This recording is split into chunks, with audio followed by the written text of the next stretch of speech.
Hello. So, a huge part of the reason that I'm actually on this app is because, in a big way, it helped save my life. I have never been exposed to real socialization. I have had people who have reached into my life to try to gain access so that then they could cause disruption, right?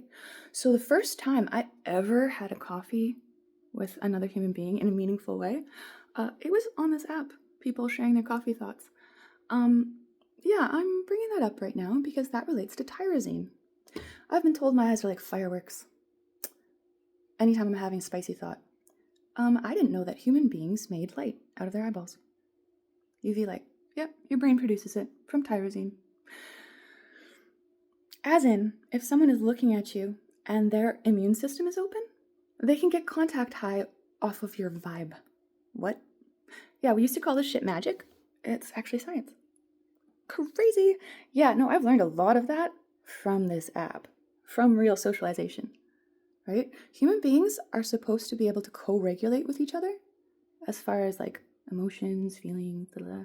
Yeah, because like when a being is around you, their vibe is like a song. Like that shit is actually kind of a big deal, and you can bop along to somebody else's song. And the crazy thing, you don't even have to be in the same room as them. You can do it through Digitech. Why? Because when someone is conveying emotions, it's like there's math to it, to the chemicals that you're producing. You can be sitting in the same room with someone, and if you are willing to be open, receptive, and trusting, that can be something that's an exchange, a relational exchange as far as energy goes, like actual electrons being swapped back and forth. This brings me to ADHD. The reason why people have rejection-sensitive dysphoria, and this can be a crippling thing for several people that I've met, they've shown me exactly how bad it can be. Yeah, it's because if you give the gift of yourself to another human being and it is not reciprocated, you are left in deficit. You're left lacking. It's like you've got a hole in you now because like you offered and then it never came back. Narcissists play on this deliberately. They'll do shit to try to get you open and, interacting so that they can do the moment of rejection, of leaving you without, so that they can feel like they have power, control, and so that they can disturb you so that you end up thinking about them. The stuff is procedural.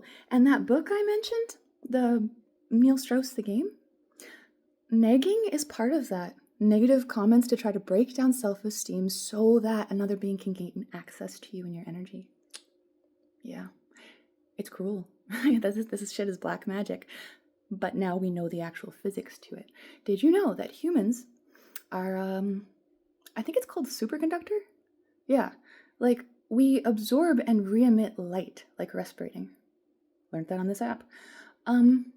What's the other thing? Oh yeah, that because your bones conduct that UV light, your teeth and eyes can get whiter as you're having your like lightning bolt thoughts down your spine. So conversation can be incredibly valuable for building the literal physical infrastructure inside of your brain, because that's the stimuli that provides the input to like, yes, we want axons and dendrites there. We want tau and tau. We want, right? When that stuff goes wrong, you end up with things like Parkinson's or Alzheimer's, or, right? Yeah, bad relationship can be really crippling. It can be cruel and damaging. Especially once you know the physics, it's a lot easier to stay away.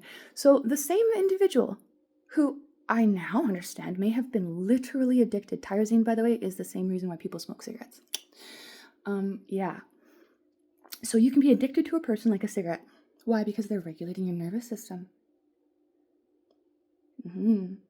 This stuff is important to know, especially if people are practicing toxic relationship relative to you. My mother did that. That's why I didn't realize until being on this app that I have maybe never had a real conversation with another human being. Yeah, that's so sad. That's so sad considering how much time I've spent doing this in rooms with other people who were not being friends in any way, right? Yeah, that's really dark, actually, to be giving, and then wondering why you feel so out of breath all the time. Oh, it's because no one else is giving you breath back? Shit. Like, that's measurable? Yeah, it's wrong. It's procedure, though, and most people on this planet consider that stuff normal. That's why I said being in relationship with someone who is sensitive, who does understand how much this kind of thing can hurt, and then practices it deliberately is my worst nightmare.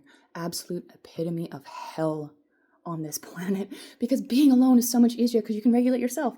You can, especially if you're neurodivergent, you can put on a song. You can do a little dance. You can eat a snack. You can go outside and talk to a bird, you know? Like, there are things you can do when you are allowed your own space to be in your own energy. And what narcissists do, or anyone on the cluster B spectrum, they do not want you to have your own space. Why? They're jealous of it.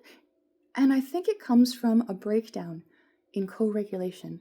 Like, because they've always had energy that they could, go to take, they don't know how to generate. This actually gets really, really critical because I found out that at 40, there's a shift where you're not actually supposed to be putting drugs into your body anymore. You're supposed to be stabilizing. The reason why is by the time you're 60, your brain changes. And if you keep pumping stimulants into yourself instead of generating your own thoughts, you break the machine. This thing, I think that's why they retire us at that age. Because if people are not taking personal responsibility of their own culmination, of the way that their own shit is firing, they end up becoming a problem for themselves and everyone else. That's actually where cancer comes from, is a breakdown in your own song. Your song comes from the phenolrines in your brain. So if we were to say, where does spirit live, right? The Holy Spirit or whatever. Bufotenine comes from the bottom, goes to the top. There's a claustrum, I guess. It's like your magic carpet for where you choose. Is your tyrosine going to be, happy chemical, or is it going to be stress chemical? Is your tryptophan, that's the other one. That one's, I think, for serotonin. Yeah, like you have these choices once you have these different chemicals from your, munchies.